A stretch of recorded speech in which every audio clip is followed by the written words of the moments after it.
We were talking about cats before this for a Mm-hmm. very brief moment in time because we like cats.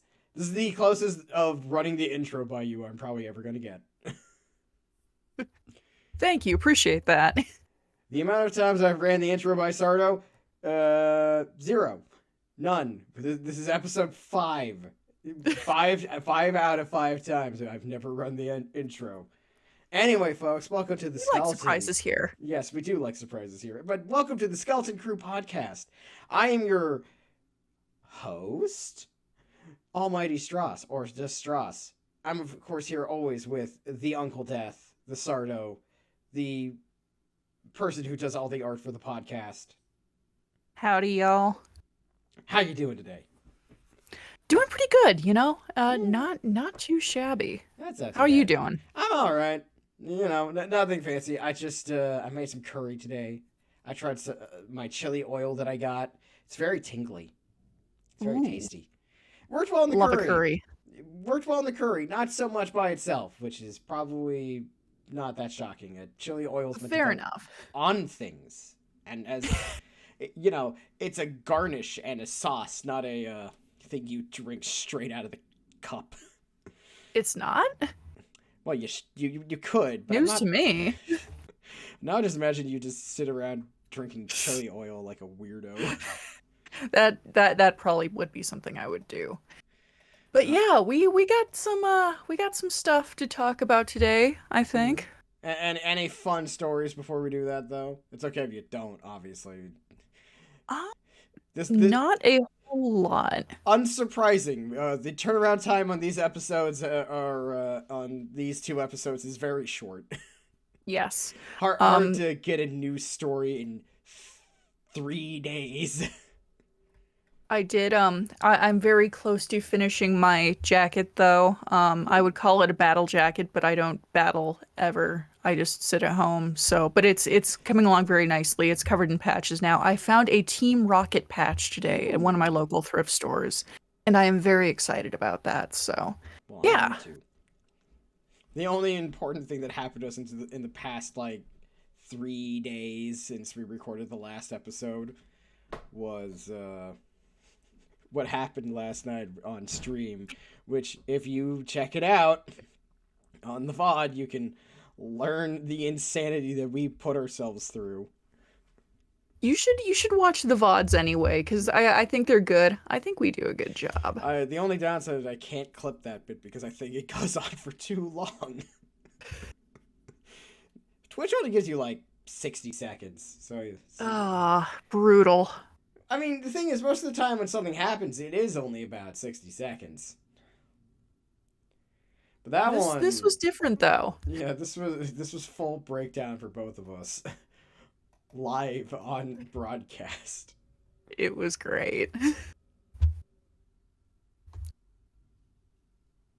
But we're covering a couple of topics today. We've got another one that it's kind of a mishmash of ideas. So, Yeah, Strauss, do you want to kind of let us know what we're talking about first? absolutely. So today we decided off of our big old sheet, which hasn't really grown too much in the interim. It's grown by a little bit. I think we've added like 4 new things. Mm-hmm. I now remember how to do the strike through on Google Docs as a keyboard command. But we're Well talking done. about first things first. What is a good video game romance, anyways? Because Sardo and I are a purveyor of single player games Mm-hmm. where tendency romance to happen because we're both, I would say, lonely, but I'm literally married. Sorry, ladies, I'm taken, at least legally speaking. I'm not particularly lonely. I like seeing fictional characters kiss. You like taking the two dolls and mashing them together, going, I do. yes. It is my favorite activity. I thought it was looking at Graham Cracker. That too. I know you said something else, but I can't remember what you said last time because it was like 3 days. I have a lot of favorite activities. I want, if we ever make it as big deal podcasters, I want the compilation of Sardo's favorite activities. I'm very easily entertained.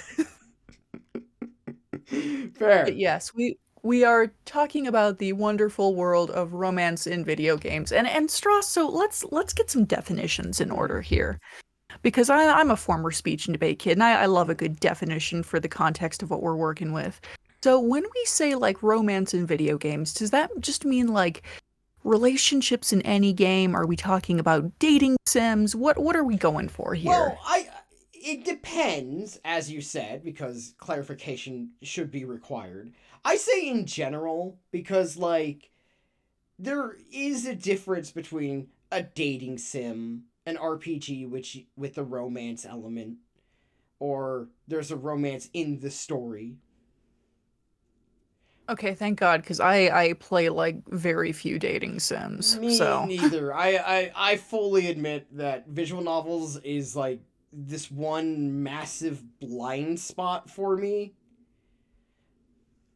Like the visual novel it's and dating sim genre are like the one thing, more so the visual novel ones than like the straight up dating sim ones, because those are slightly different, as you know. yeah.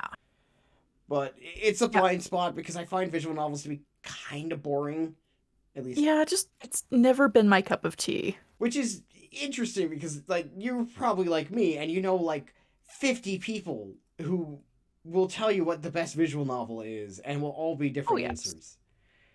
Like and it's just like I don't like them. My favorite actual visual novel that I played, it could be beaten in like 5 minutes. And which one is that? Let me look up the title. It's free off Steam. Hmm. Is it? What is it called? That is a fantastic question. It's very cute though. No, I wasn't expecting to have this on hand. Oh no, we're panicking.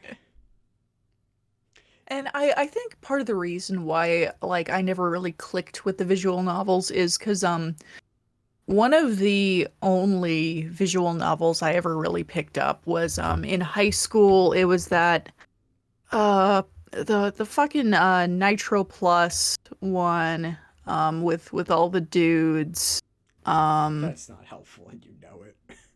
I know. It was the twink with the blue hair. And it's And super gay, and one of them's a dog. I yeah, know what you're talking about. Dramatically murdered.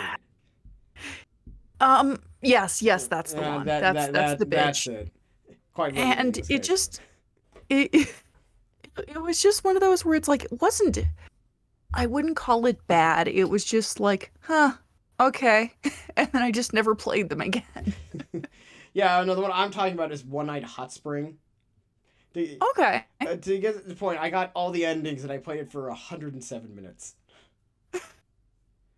It's about a trans lady who lives in Japan and whose friend's birthday is being held at a hot spring, and all that Oh, entails. It has like well two sequels. I played all of that them. sounds like a very nice game. They're all very cute. I will yeah, look it up. You can look it up real quick while I continue on with our main point. But yeah, it's like the problem with discussing like dating sims and visual novels is that we're not experts. So we're sorry. If you're like, but this visual novel does what you guys want, we haven't played it. You can recommend it to us. It has just not been something in our wheelhouse, but feel free to send recommendations Yeah, because just because something isn't my thing right now doesn't mean I can't give it a try. it doesn't mean I won't like it. It just means I'll highly unlikely to finish it. Right. So we're just talking about like video game romances in general, and that brings to mind a couple of things. Yeah. But I guess if we're talking about like, okay, what's your favorite to start out with? Just favorite all time. G- give me your 10 out of 10. Oh no, that's no, no. That's a terrible question to ask me. Why would you do this to me? Why would you do this? Okay, pick one. Pick one Yeah, you really like. I'm gonna pick one that I remember very well because I don't know how I got it when I was a small child. I don't know. Have you Hmm. ever played KOTOR? Knights of the Old I Republic? have not.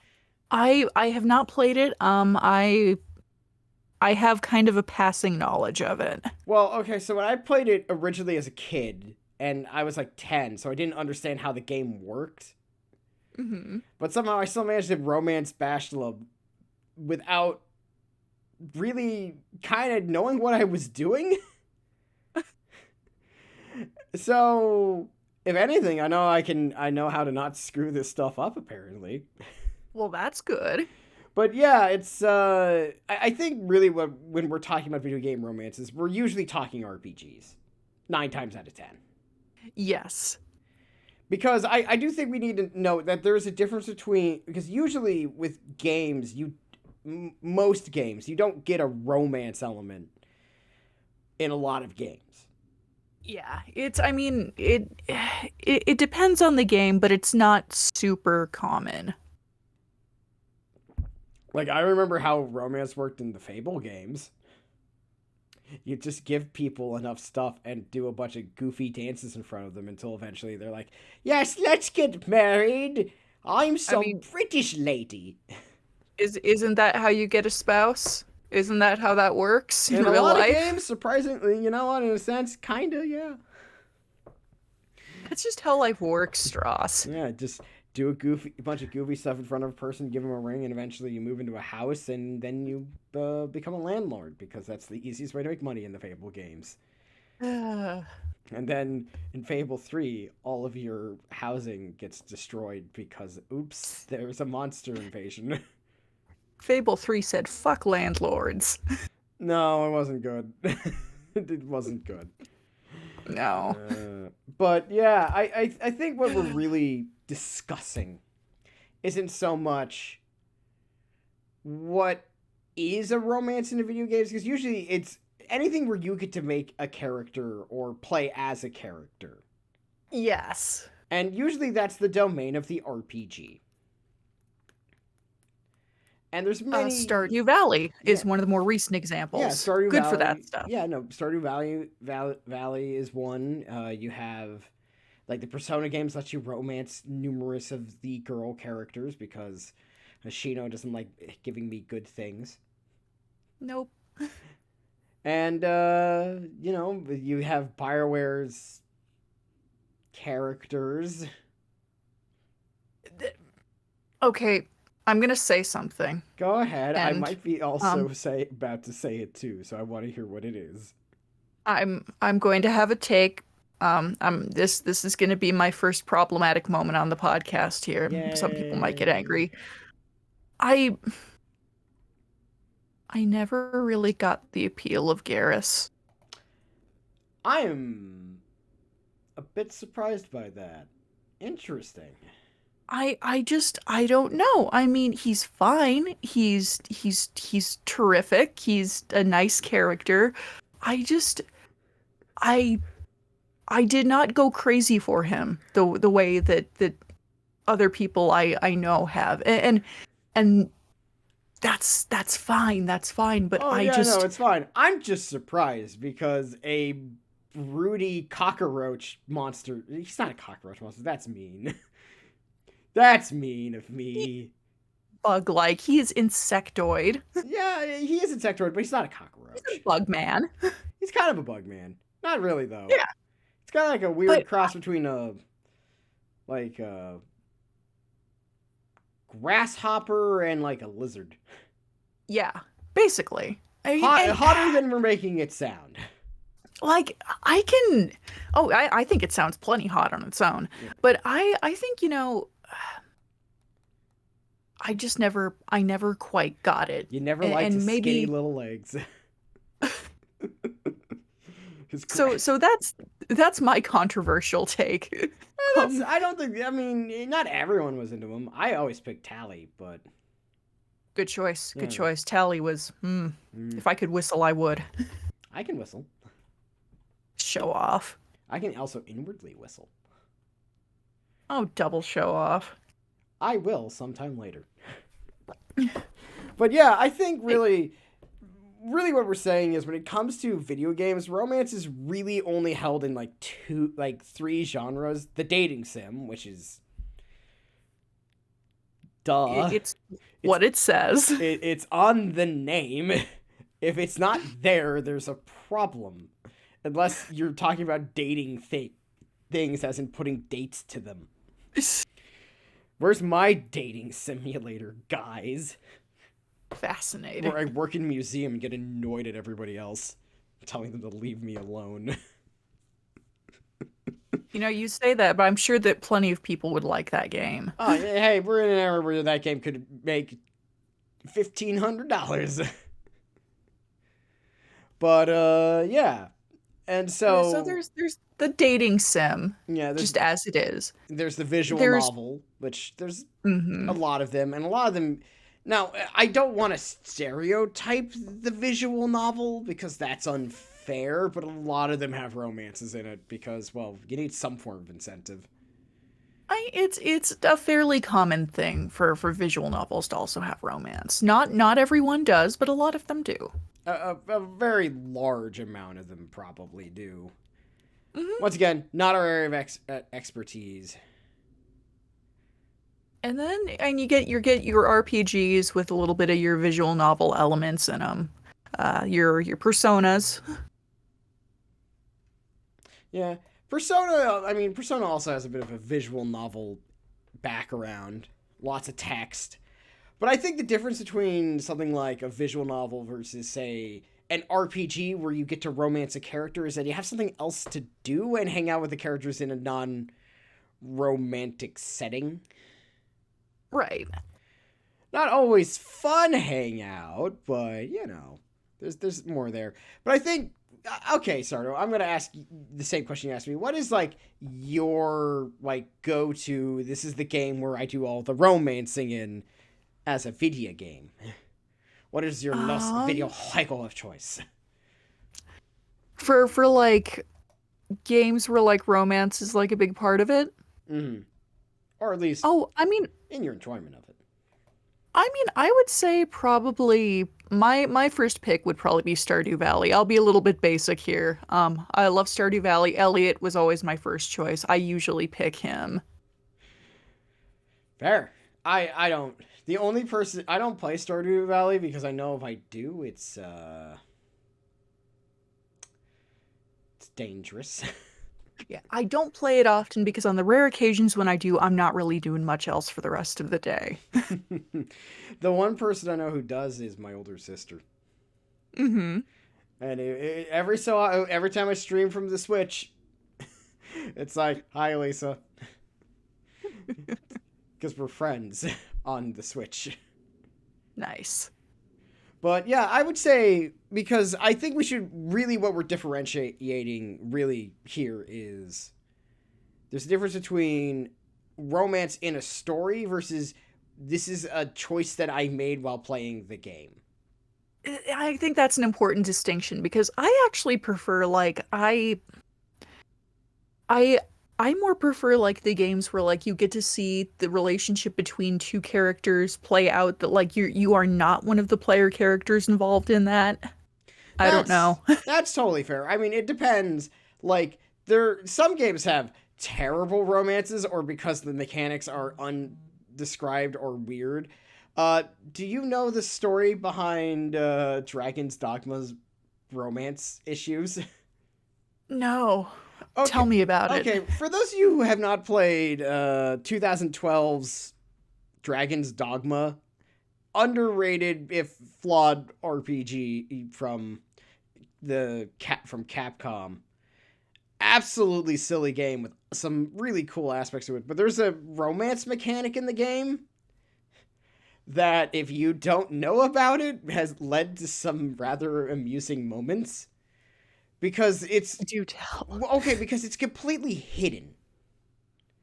And it's never told to you. This isn't like, oh, I hung out with a character a bunch of times and they started to like me. Like, like Persona, you hang out with people and then, depending on certain word choices you make, they either, like, it becomes a relationship or it becomes this friendship. Right. Which is kind of how that normally works. Like, you say, hey, I like you, and you're like, oh, we should try dating. And then it fails or not, depending on your choices later on in life. Or it's like, here's the affection meter. I'm gonna give you your favorite gift, and it's gonna go up like 5 points. It was hidden, so a lot of people got like one of the in-game merchants because they would just buy and sell shit from this one guy the entire time. So you have this like one like potato man. Unless you did like the side quest with like the queen, where it's like, whoops, you're cucking somebody. I got the queen, by the way. I want that to be made abundantly clear. If I knew I had an option, I would have gone with the obviously meant to be Casca from Berserk, but French. Ooh, that is nice. Yeah. I have taste, thank you. Not that the queen was You bad, do. but it was just, if I knew there was options, I would have put a bit more effort into it. That's good though. I had no idea about that. Yeah, it was just because it was never explained when the game was coming out, like that was even a thing that could happen. So when it like reveals that as a thing that totally happens, everyone's like, the dragon's like, this is your beloved and I have captured them. Like, no, that's just Tim. I just buy and sell shit from Tim all the time. We talk. I sold him my armor. Sold him my old shit that I don't use anymore.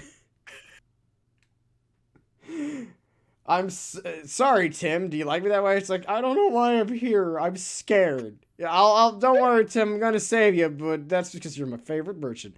Thanks, man. I'll see you tomorrow buying the same new arms and armor. But, like, that's what we mean when something is bad. The mechanics make no sense. You're just like, okay, this is, apparently I'm romancing this person now. Mm-hmm. Because I think that's the big key for what makes a good video game romance is intimacy with an intimate knowledge of a character. Yeah, like you feel like you're really building a relationship with them there. Like, I don't necessarily like how BioWare does it, where it's like you just give them things until they like you enough. But at least, like, the affection meter in those games makes sense. It works. It works in the sense that, like, yeah, this person will get mad at you if you say, you know, slavery might be a good thing and they're a runaway slave. That is a thing you could do in Dragon Age 2, and that's still so funny. Oof. Like, well, it's weird. My problem with the BioWare romances is that while some of them are actually pretty good, a lot of them are built around the game's mechanics being very number-based. Yeah. And I think that's also part of it. It's like, there's really two ways to do a romance in a game. That is, A, you, like, give them things until you raise the affection meter. Mm-hmm. Or it's a dialogue choice that if you, like, hit enough flags. Which one do you think is better? Or I tend preferred? to opt for the second one a little bit more. I mean, I think that it's the dialogue, at least it's, you know, that you have kind of some idea of, like, you know, what the character is like and how they would respond to stuff. And yes, sometimes it's a bit of a guessing game, but I don't like the go get them item, give them item. Yeah, like, the problem I have with sort of the affection meter is that it's just sort of like, it kind of takes knowing the character out of the equation. Exactly. Because, like, the key is, if I want to romance a character, I have to like them first, or at least find them visually appealing. Yeah. Depending on how well written this hypothetical game is. If it's not well written, then we're in a bit of a different problem. You need to care about them. Yeah. Like, I didn't pick this character because I thought this character was just there. I picked this character because I wanted to. Right. There needs to be a level of choice. Yeah, because, I mean, why else would you be choosing to romance them if you didn't Like them. choose them? Yeah, and that's why I prefer sort of, like, on one hand, the, like, flag system, I guess is what we're going to call it. Mm-hmm. I'm sure there's a better name for it and an actual name for it, but I don't know it because I am That lame. works. I'm I'm not a master of game design, which is why I only talk about games and not make them. Same here. But like for example, like I much rather pick like a dialogue option that's like romantic and be like, I've learned what you like, or at least I looked at a walkthrough to make sure I picked it right. Exactly. Well, that's the downside is that second half of that statement. Then you're stuck in like the walkthrough problem of like, I want to romance this character, so instead of learning what this character might like, I'm looking up a walkthrough. Now, sometimes you need it because the flags are esoteric and weird. Mm-hmm. I have a good example of that. You haven't played Pathfinder Wrath of the Righteous, but I definitely have. You will see it soon I will. because I plan to stream it, and you want to do some voicing for that because, well, Yes, I do. that's fun. But in it, like the character I romanced, you had to like camp in specific spots, in specific areas to get after certain events to get dialogue options. Oh. And they're easy to miss if you don't know to do it because there's no prompting for it. Oh, that sucks. It sucks. And like I get it. Like how do you do this and do it well? Because there's two halves of this discussion. Mm-hmm. Half one is the writing, obviously. And you and I can both agree that if it's not a well-written thing, then it's not fun, even if it's a character that we like. Yeah. Like, no one goes like, man, I like this character, but the romance path sucks, therefore I do it every single time. Haven't heard that one ever. On the other end of the spectrum, there's the mechanics side of it, which is like, how do you make it work so that people actually do it? Mm-hmm. And it's tough because it's like, I don't know, it's hard to bounce. It is a fine balance to strike. Indeed it is. Like, for example, like, one of my favorite examples of, like, okay, this character, like, sometimes the flag is very simple. Like, you watched me play Persona 4, and it's just, for most of the characters is, say, yes or no. Sometimes do hilarious results. Yeah. My personal favorite is, like, do you want to hug Risei because she's having a moment, or are you just going to stand there awkwardly next to her? Menacingly. Not even menacingly, you're just standing there. It's like, can I hug her platonically or not? The answer is no.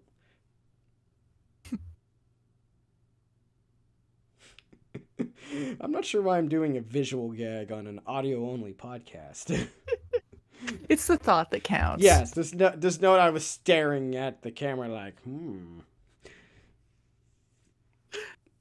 menacingly. But yeah, that's sort of the thing. Like, how do you do it? I guess my follow-up question when it comes to the flag idea, like, how many flags do you think depending on the game, obviously, should like a game have for a romance? Well, I think that it really depends on the pacing. Like, I think the important thing about, the flag kind of stuff is that you want to feel like you've maybe accomplished something with the interaction each time it happens. So I would say, like, keep it relatively spaced out for whatever else you're doing with the game. But, like, make each one feel like it counts. And this is probably, like, really simple, like, and when he runs, he goes faster kind of, like, advice. But...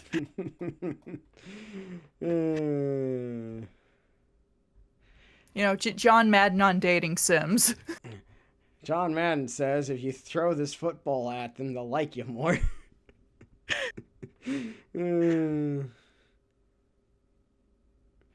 But that's my view of things. It's just like, as long as the interactions feel like important, it feels like something's been achieved there, then it's fine. Yeah, I mean, like, to me, I think it really depends, like, because I think the whole point of the flag system is, did you raise enough flags or put in enough stuff that says this character's gonna like you now? Yeah. And it's always tricky because it's always hard to tell what's the right answer. But I think for us, we're of the opinion that what leads us to getting to know a character better. And a lot of that's down to writing. Mm-hmm. And that's all over the place, so we're not going to go into that. Or are we? Yeah, that might be a conversation for another episode. Our favorite video game romances. Coming soon, maybe. But do you have any ones that you want to shout out before we transition a little in the topics? Oh, I'd say... And I would say that they're my favorite heterosexuals, but I know that neither of them are heterosexual, so I don't have to preface this with that.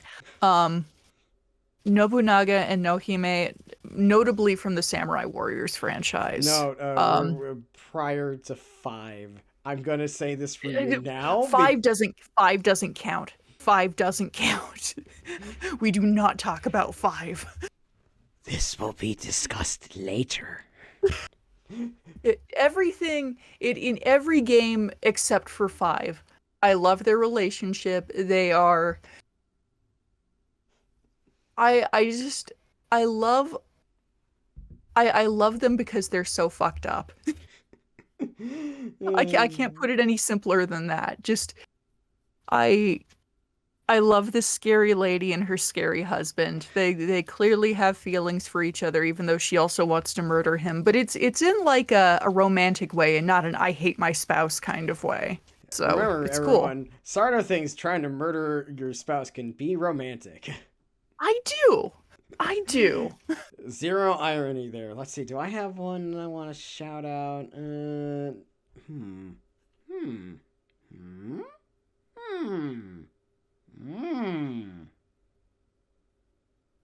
It's a tough choice, to be fair. I'm gonna look at my list of games, see if I can remember anything. You know, bringing it back to One Night Hot Spring, there is one that develops that you could start in the first game that gets into the third one. And it's so funny by the third, it's like, you two are dating? I'm like, yeah. Yeah. We've been dating for like 2 months. I need to check that out. Yeah, no, they're cute. You like them. Yeah. But if we move, technically I could pick Mai and Andy. They are officially canonically dating in one timeline. That counts. That counts. She finally got her ban after. When did Teen Fires 14 get released? Hold on. Mai first appeared in 1992. When was King of Fighters 14? I think it was. Not King of Freight. What the hell's the King of Freight? I wasn't informed that there's a King of Freight now. It took her 24 years. Real time. Well, I'm very proud of her. Good for them. I'm happy for them. Yeah. But moving forward, this does lead into our second half. I believe I'll let you take the wheel on this one. Speaking of, sometimes it's okay to want to murder the people you love. Yakuza.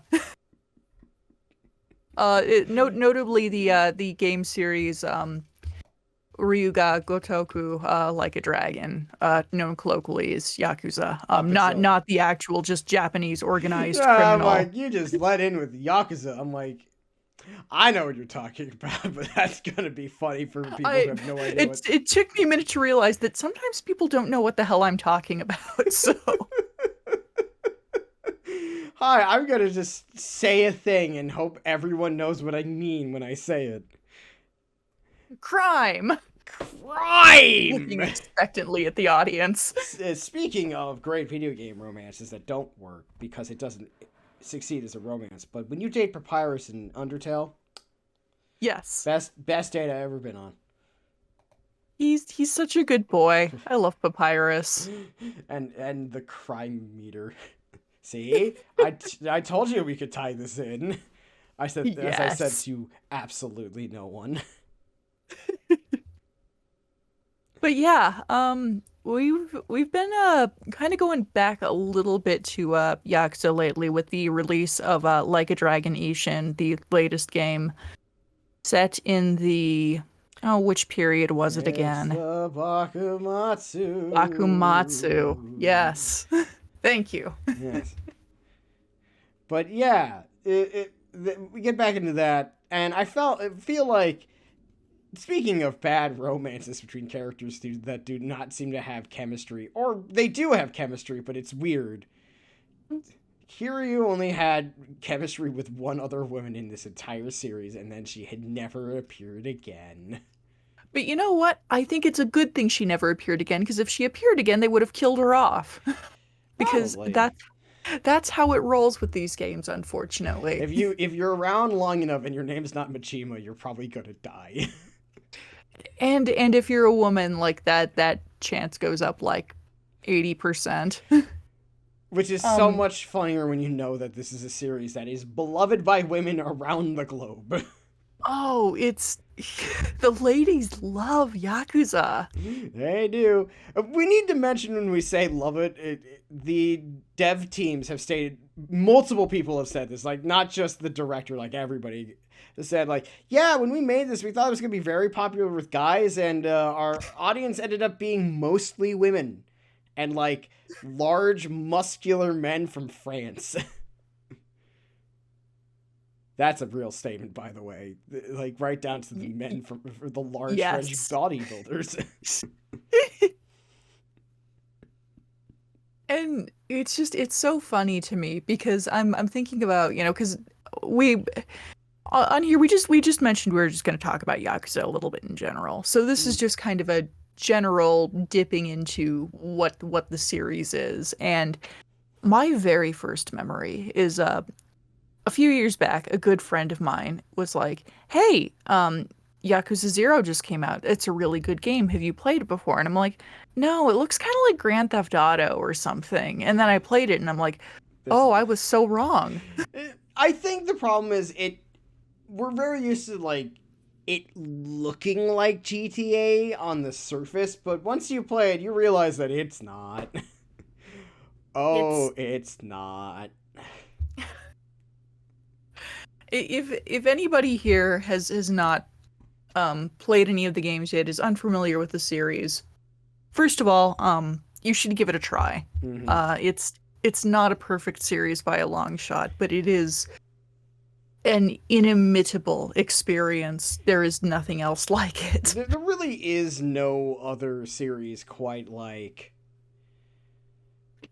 the Yakuza franchise. There is no series where in the same game you play with slot cars, run a cabaret club, run a real estate empire, help a dominatrix be better at her job, and deliver a pizza. And only some It's of that is with two. Is most of that is with one character. pizza delivery is very hard. I've seen you try. Oh I Lord. I failed that mission 3 times. 3 times. Um and it was so upsetting. Hilarious though. But maybe for you, Very much for me. The, but the worst was when you went the wrong direction. I was like, no, go left. No. I I was very frazzled. I was very stressed out. I was not thinking clearly. But I think this is really leading to sort of the ultimate point about the Yakuza franchise is that behind all these serious crime drama aspects, there's the phrase Yakuza is a serious crime drama while absolute chicanery is happening on screen. I it's like I'm trying to think of like the most absurd thing I've encountered in one of the games, and I can't even think of one thing specifically to nail down because it's like, well, no, that was more ridiculous. Yes, but I got a good one, and it's one of my favorite mm, tweets about the series, and that is the one where Kiryu, after running into a bunch of guys practicing infantilism, his Yep. face towards the camera, looking so done with this. But it's like, I've already seen some shit, man. Not He again. looks so sad. So am I really about to fight a bunch of grown men wearing diapers? And the answer he knows in the back of his head is, yeah, I am. You're gonna fight the adult babies. And that is what it's like being Kazuma Kiryu, the series' up until recently main protagonist. Sort of. He was our guy. He's getting a little old now. I think that's also another thing we should mention. Yakuza is not the domain of young men. No. All these characters are in their 40s and 50s, and you just kind of have to roll with it. This is a game full of violent senior citizens.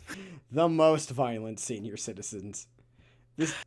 And okay, Kiryu's great and all, but can we talk about the real legend? Like, I don't care about Kiryu. I don't care about Majima. That's a lie on both counts. I care about them both very much. I can assure you, I know you care extremely large amounts.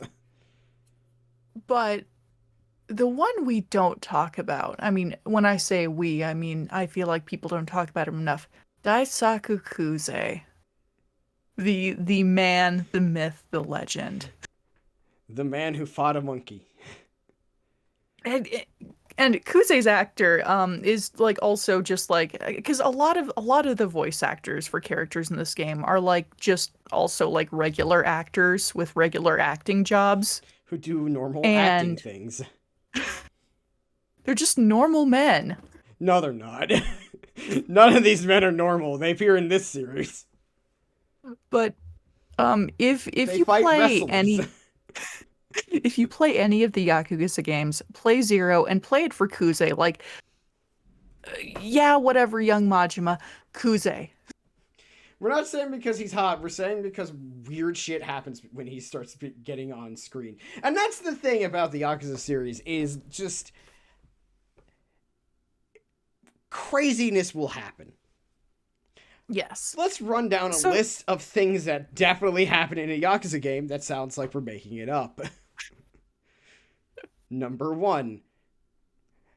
The Yakuza's plot is stopped because of a small plot of land in the middle of town that is about the size of, like, the room I'm in right now. It's tiny. It's very small. Number 2. Kiryu buys a statue of himself that's made of solid gold and worth about the same amount of money that is stolen out of the vault in the original Yakuza game because of the bubble. You in 0, you twice have to fight a man who his whole thing basically is how much of a chub he gets for fighting you. The words blood chub are used at a point in that game with nary a shred of irony. Let's see. Number 2. There is a golden castle inside of an actual castle. Let's see. These 3.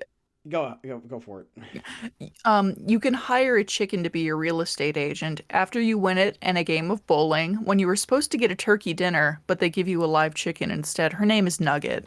And she's the first of 2 chickens where this happens. Let's see. I'm mostly just using stuff from the main plot, by the way. All the ones I've said are stuff that's like main plot. So if you're wondering, is Yakuza a bit insane? You fucking know it.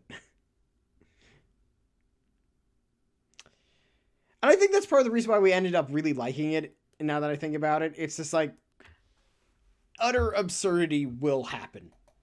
Yeah. So, I mean, I guess Stross, because I talk a lot about Yakuza, but yes, I do. And I haven't really heard your takes on it as much. So, like, I don't know. What is your general, like, feelings about the game overall, just the series? Like, what's your thing? Well, I can't say it is my favorite, which is fair. That's all right. I always appreciate Yakuza being just what it is. Like this incredibly serious drama that is broken up by just utter bullshit. Like, there's no series that just lets me have a serious crime drama, and then in between, I have to, like, walk somebody's dog. And shit just gets weird. Or that there's a chimpanzee operating a crane. That's And his name is Goro Majima. No, I'm talking about the actual chimpanzee in 7. I know. I know. And then there's Goro Majima, who will... One thing he does in the first game gets referenced, like, every other game. He never gets to live it down. And it's like, it's so funny because it's only one of the many absurd things he does. The character of Goro Majima, the mad dog of the Shimano, has done many wild things, and yet, for some reason, it's the time he drove a dump truck into a brothel. It's a pink dump truck, Stross. A very important note. It was a pink dump truck. Where he got it, nobody knows. He has his sources. I know it's because it's pink, but, like, they never really bring up the pink part. They just gotta bring up the actual action itself. The pink part is very important to me. I don't know why. It just adds to it. Yeah, it's... to me, I like it a lot because it is one of the few series where it takes itself 100% seriously, but breaks it up with the most absurd, crazy bullshit on the planet. And it does it all with a pretty straight face most of the time. Like the time when you fight a giant Roomba. How did we say... That's true, by the way. That's a side quest. Like, I want to make it clear, all the shit we just said is real. This is not us. We have not told one falsity. And it all happens. I think the real magic of the games is that all of this stuff happens, but the gameplay kind of lays it out in such a plausible way where you're just kind of going like, yep, this is what we're doing. Yep, this is what's happening right now. You don't really stop to go, oh, this is crazy. You just kind of accept it. And I think that's the real magic. Mm-hmm. And it doesn't hurt that the serious scenes are also pretty goofy too. The series runs off of its own weird... I guess the word I'm looking for is flavor. Yes. It's very much its own thing. It's a series that just knows what it is and does what it do.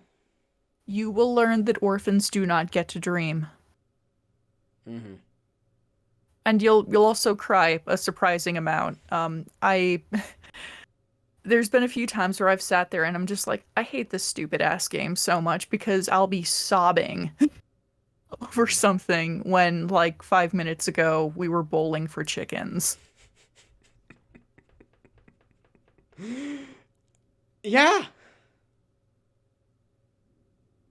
So what do you think of the newest game that's come out so far? You've played a little bit of Ishin, right? Yeah, I'm sadly Ishin has kind of fallen by the wayside as Octopath Traveler 2 and Wo Long both came out to, like, week after it was accessible to me. So I was like, I'm trying to juggle all these games, but I can't.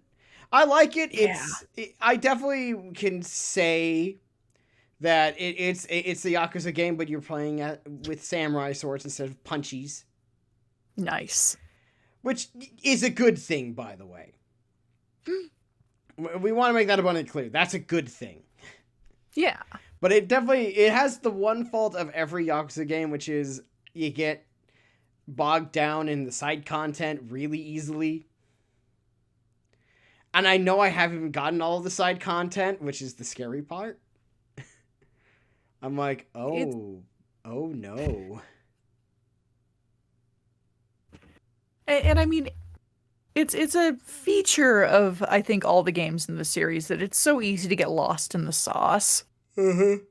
The sauce being the side quests. And there's a lot of them. This isn't one of those games where it's like, oh, there's a few side quests. No, there's the sub-stories of the Yakuza games are usually like in the tens to usually around 60 plus, I would say. Yeah. I'm just now they're not all very long, but they're like little side stories that will last either a long time or not too long.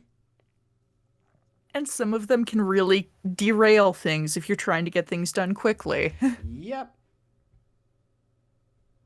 A great example of this, it's like you have. Well, okay, so every Yakuza game usually comes with one or two, like, this is your big side B plot. For example, Hmm. in Zero,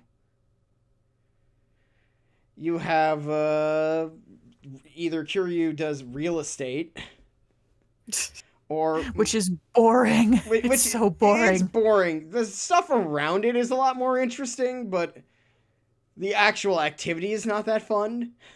Yeah. And then there's the much better and much more well received Cabaret Club management game, Yeah. where So good. it is great, it is wonderful, and you help Majima, or in Kiwami 2, Kiryu, run a cabaret club. In fact, what's so funny is that they actually reference the fact that Zero had it in Kiwami Yes, 2. they do. And it's great. Yeah, Cabaret Club is like, I think if you polled the majority of fans, they would probably say that Cabaret Club was their all-time favorite minigame. I think so. Like, out of all the ones that I've played, some are definitely better than others. Mm-hmm. It's one of those things where what we're discussing is that, like, what's fun about this series is just how goofy it is, but also it gives you a lot to do, but not too much. Yeah. Usually. Sometimes it does. There is a pleasant amount of activities. For example, you can manage a local baseball team in 6. That's actually pretty fun because it's like, all right, I'm going to pick up this guy who is named Gory, short for gorilla because he's a large man. Mm-hmm. And you can also pick up this one guy, and then you try to save the team. And Stross, as a baseball fan, how do you think they do with that one? Honestly, it's one of my favorite mini games. What I like about it is that the whole point is just you let your guys grow, and they're all like dudes who do normal work for a living, which is the best part. And Kiryu never wears a batting helmet, despite the fact that someone can throw that baseball at his head well over 100 miles per hour. Because Kiryu doesn't care. He's seen worse. He's been shot, he's punched a tiger, he's fought a bear, probably.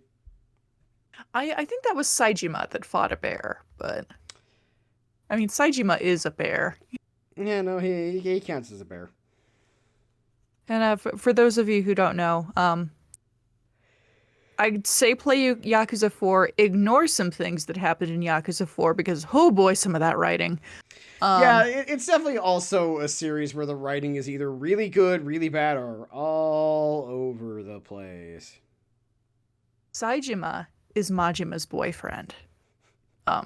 That's just for anybody who didn't know. But he's a big, beautiful, sweet man. He looks a bit like Dave Bautista. Good man. Good man. Does look like Batista. But he's not Filipino or as large, which is more of a statement about how big Batista is. Oh, but Batista's like, how tall is he again? I forget. I think he's like 6'6". Let me look it up. Dave, not bad. Oh, I know what happened. I didn't. Maybe I should erase the thing I was looking up prior. Dave Bautista. Well, his height is 6'4". He feels taller. And here's my thing, you know. He's also older than you think he is, so he might have shrunk a couple of inches. And you can be fairly average height wise, but you can have little guy energy, and the reverse is true too. You can come off taller than you actually are just because of the energy you give off. And I think that's the case. That's how I get by. Because I'm not a very You tall man. you do have taller person energy, I will say. I have big man energy, despite the fact that my size is very much not. And it's all about the vibe. It's all about how you carry yourself. And that's what Yakuza is about. Vibes. Many vibes. It, Actually, this leads to a good question. What is the best written Yakuza game? um dang. Dang. Yeah. I'm going to be a little basic again in my answer here. Probably 0, but also 7. It's a tie between 0 and I 7 would say because 7, personally, because I think 0 is pretty well written, but it also kind of has to work off the fact that there is aspects of the plot that are just kind of wild. yes. Mostly And that I think mostly that no one could find out who owned this one plot of land, even back in the 80s, with enough resources feels kind of silly.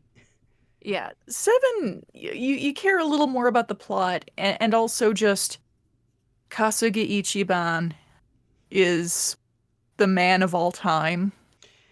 I love him so Everyone much. everyone was rightfully concerned when they were finally switching protagonists after well over a decade that could Ichiban fill the shoes, and the answer is very yes. Yes, he could. I think he's even a little better than Kiryu in some ways. And I love Kiryu, but I think he's able to take the story in some directions that it might not have been able to go with Well, Kiryu. I think part of the problem is that after a certain point, Kiryu becomes legend status. Yeah. And this is not the fault of the writing. It's the writing at least acknowledges that yeah, actually Kiryu should be considered a certified badass wherever he goes. Right. Like it would have been more annoying if they're like, "Oh, you're still just a normal guy." It's like, "No, he's not. He punched it. You had him punch a tiger at one point. You lose your normal guy status when you Yeah. do that." They're aware of the reputation Kiryu has built for himself.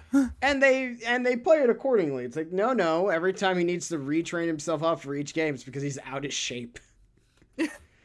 He's like, I've been away for a couple of years, like taking care of the orphans. He's been raising 9 orphans all by himself. Yeah, and he's a good dad. He is. It's a very dad-centric cast, even when they're not actually fathers. it the Yakuza games, like, it's if you like dads, you'll probably like this game. If you like older Japanese men, if you think men in their 40s can be extremely hot, this is the game for you. And yeah, if old men are your thing, like it doesn't matter like what vibe you're going for. They have a selection of distinguished gentlemen. Yeah, and they have different types. You have Kiryu, who's like hunky. You have large with Seijima. You got more on the like svelte side with Majima. If you like the junker, you probably like Majima. Mm-hmm. Do you like the junkler? This He's the man, jungler. he's the jungler. but that's kind of the point. This is a series that is goofy and it's willing to put its characters through comedy bits. Yes. Like no matter how serious and straight-faced Kiryu is, and he is, like his default expression is a scowl that goes something like that noise. A man who goes that's what he looks like. That is what he looks like. And even then, he'll go through some dumb, stupid shit every single time. Like, Yeah, he's dressing as a mascot. I'll do that. now listen, Ono Michio is king. Oni Michio is the king of mascots. How no one's allowed. Sorry, Japan. Your best mascot was from Yakuza. You have peaked as a society. But I think 7 really set a new bar for me because, there's some good story beats in some of the other games too, but within the first 15 minutes of playing Yakuza 7, and I might have also been a little intoxicated, so that might be part of it, but I cried. I cried because I was so upset for Ichiban. Well, what I like about it is like when you finally get to the end, you're just like, this is earned. It is so earned, and it's such a beautiful friendship story. And all your party members, when you take a selfie, join in on the selfie, and you're like, fuck It's yeah. it's 7 is like a friendship simulator. And also, they incorporate the RPG elements very well. Like, I know some people were worried about that. It turned out great. Yeah. It also scratched an itch of a game I've been wanting for a long time, which is an RPG, but it's just actually normal shit. Yes. Where you're like, yeah, I like all this fantasy and sci-fi stuff, but I want just one time where if I go up, where I could get into an RPG fight and just hit someone with like a baseball bat, and not have it be like Earthbound, where like Earthbound still. Well, yeah, because like stuff like Earthbound, which I want to make this one clear. This is not me saying Earthbound is bad. I like Earthbound, but Earthbound is still kind of like fantastical. Like, Yeah. Earthbound is in the same group as the Persona games of, you know, the mundanity of real life is broken up by some really weird bullshit. Yeah. Which is part of their appeal. I like that appeal too, by the way. It's just... Hmm. But before people say, but like, what about this? I'm like, no, this is one where you go... Every time you have a random encounter, you're fighting someone, and you're doing it either with your bare hands or like a stick. And it's just a stick. I also think because you can do some different attacks, and I think Nanba can actually summon pigeons. Yes. Yes, it can. Love him. I have no patience for Nanba haters. The whole point is, the whole game is great. Because it's the only RPG that I've played where everything is stuff that could happen in the real world, just filtered through the eyes of an idiot. It's like, I see everything like Dragon Quest. Yeah. Okay. And Ichiban is the world's oldest Chunibyo. He definitely sees everything kind of filtered through a different perspective, and it's beautiful. And I love him. I do too. He's great. And a good different protagonist for the series. Because he's very emotive, and he's very like he has very big feelings. Like, the way I put it is, Kiryu was stoic dad, but very loving. Very good dad energy, I think is the best way to put it. Yes. Whereas Ichiban is your fun uncle who's like, hey, what's up? I brought you a new video game. Hell yeah. And they're a good duo too, bouncing off of each other, because it's like the senior Kiryu and Ichiban. That's what I'm excited about for Yakuza 8, because they're now like the two headliners with Kiryu's terrible wig. God, that wig is so bad. It's so bad. It's so bad, but it works because only Kiryu could like think that worked. And to be fair, I actually did see somebody cosplay 8 Kiryu a day or two ago on Twitter, and they did a phenomenal job, and they even managed to make the wig look good. So I forget who that was, but big ups to that particular Kiryu cosplayer. I'm not saying because, it can't man. work. It's just funny because I just like to imagine that he sat down. It's like, people can't know it's me. I'm just gonna put on this terrible gray wig. Nothing else, just the wig. Just the wig. Basically dresses the same way, wig, and Kiryu has a very distinctive face. Yes. So he didn't even grow a beard. No one will ever know. No one will ever know it's me. That's why I'm not mad at it, because it's the most Kiryu thing that could happen. Oh, he would. He would. He would absolutely. And the thing is, everyone would be like, you know what, Kiryu, you're right. That does work. If you ever, though, the funniest part is people said it's like, remember the Persona 4 protagonist? Feel old now, because it is the same haircut. It's the exact same. It's the exact same haircut, and It's like Damn, you Narukami aged well. Wow, I guess the Chad genes were real after all. But yeah, Yakuza. Highly recommend. I usually say start with 0 because that's like a good place to start. Yes. Then you can play Kiwami 1, 2. Then you can play 3, 4, and 5 if you want.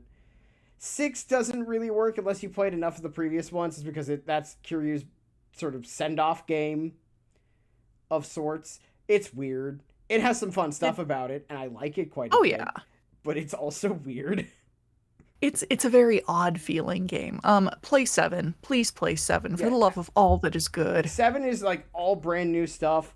Some stuff from older games that you won't get You unless you played more of the recent ones, but you don't need to. it's good to know some of the background because you can summon some of the characters like as, buddies in battle and everything. It's called Pound Mates, which I think is great. Is the best part. And they even use the old Baxter Holmes to come back just to be like, Yes. Gary Buster Holmes, we love him. Buster Holmes. But like the whole point is that Yakuza 7 might be one of the greatest RPGs of all time, and it compares to nothing other than mechanically to Dragon Quest. That's it. It's Everything unreal. else Also, about it, wild. the English dub is very good, actually. It also has an English dub, which we should Yeah, mention. This one of the few that does. we should to explain. The Yakuza series has been undubbed for most of its existence for 2 reasons. The first one was they stopped dubbing him after 1. The second reason is, oh lord, the dub for the first one is an experience. Joy made you a fucking pussy.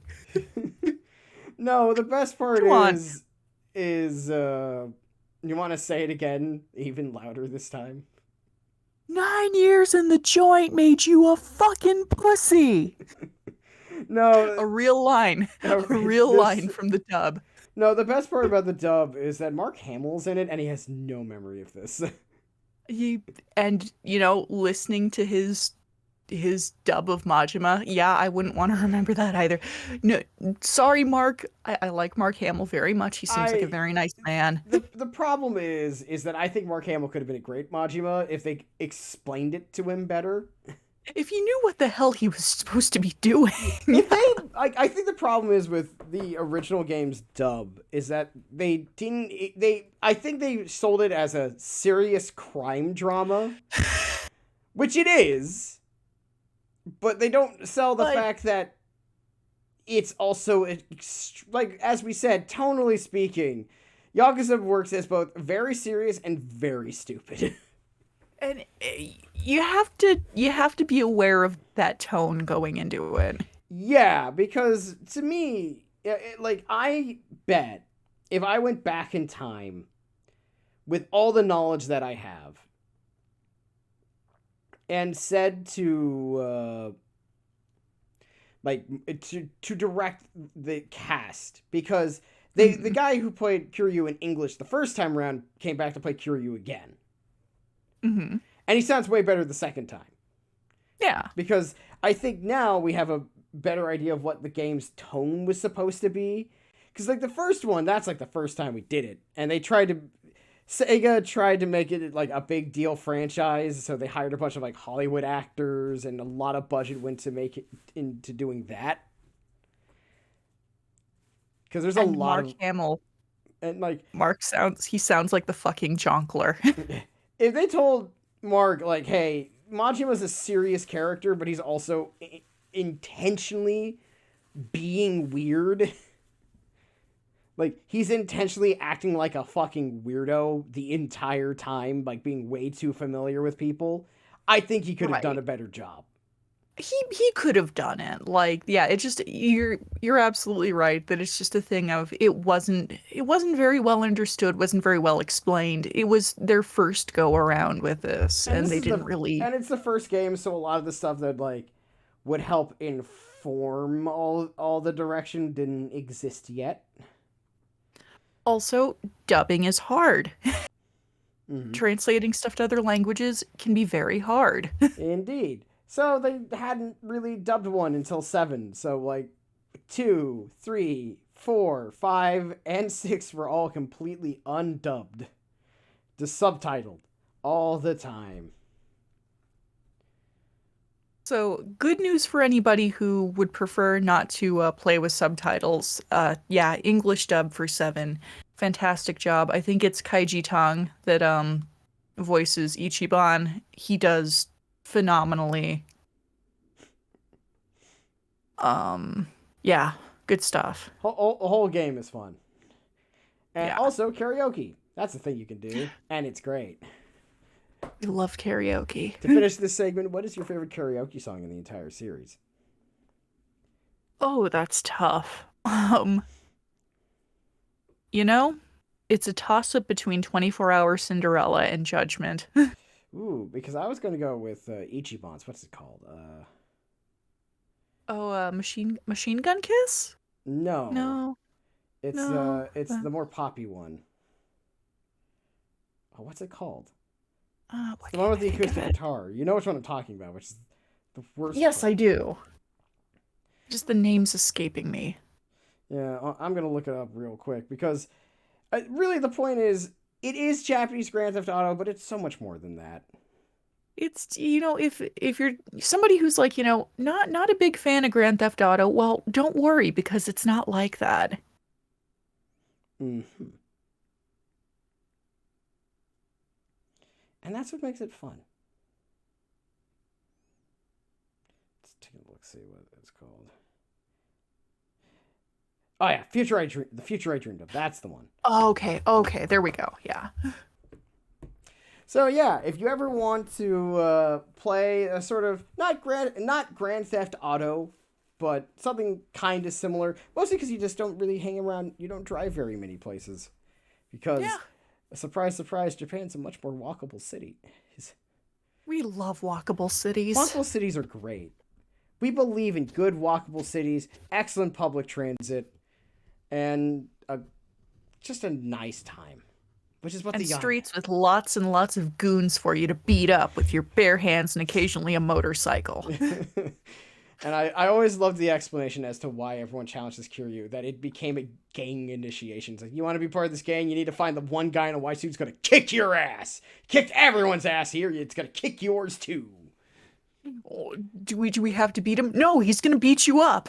Yeah. That's the point. It's like, oh, are we going to beat him? It's like, no, he's going to horribly maim you.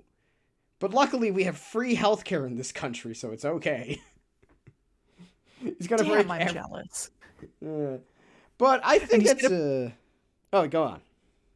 And he's gonna play the big butt song while he beats you up too. Or is that another guy? Yeah, that's a different guy. That's a Majima thing. Majima absolutely. He would. If he knew that what Kung Pao was, he would absolutely steal that bit. He would. Nishida, get out the boombox. Why? Play the song. Fine. Why? I don't get it. I saw it in a movie. It was really funny. No one else is gonna get it, man, but okay. But yeah, also sometimes wrestlers are there. Like actual wrestlers. There are several times. There are real wrestlers. The now recently retired Keiji Muto was there at one point. Yes. Pro wrestling. Also, like a lot of like just general kind of celebrity actor cameos. Chiaki Kuriyama was in one of the games. If you're wondering, do they actually use noted Yakuza filmmaker and filmmaker of the Yakuza movie, as in for this one, Beat Takeshi's there? Yes, of course he is. Of course. It's just Beat Takeshi shows up, and you're like, yeah, eventually he was just going to show up. Impossible for him not to. The Yakuza movie is something we need to discuss another time because... That's a whole nother can of worms. Lordy. It's not good, but it is amazing. It's not good, but it is terrific. But anyway, we're gonna close this out by a little bit of an update. Usually this segment would be the hell you watching, but we ran into a problem. Sardo and I don't watch a lot of things. We don't. We really don't. We are people who stay in our lane and don't do much. So we're going to have a bit of an update. So I decided that I'm going to force Sardo here to watch Heike Story with me. I mean, you're not forcing me. I wanted to do this, so. True, you wanted to do this with me, but I am also technically forcing you to do it. I'm just also making sure it happens. Right. This is something we both want to do. I just happen to be the one who wants to do it more. Fair enough. So from here on out, you're probably going to get maybe, depending on how things work out, long, rambly moments of us talking about it on the podcast. And you said it was going to make me really sad, so I'm really looking forward to it. Oh, you're going to love it. You're so going to love it. I'm so excited for this. This will be starting for I guess the next episode's recording, which I think we're doing also next Monday. Yes. Yeah. So I guess literally after we've watched three, maybe 4 episodes. Yeah. Yeah, right afterwards. So that's you're gonna literally get the the post watching reactions. Ooh, that sounds like fun. I can't wait. Looking forward to it. Me too. Anyway, folks, thank you all for listening to our podcast. Good night, everybody. Thank you for listening. This is Stross here saying you can follow me on Twitter at almightystross on twitter.com. Or you can follow me on Twitch where I stream Tuesday, Thursday, and Sunday most of the time at around 7:30 to 8:30 p.m. Eastern Standard Time.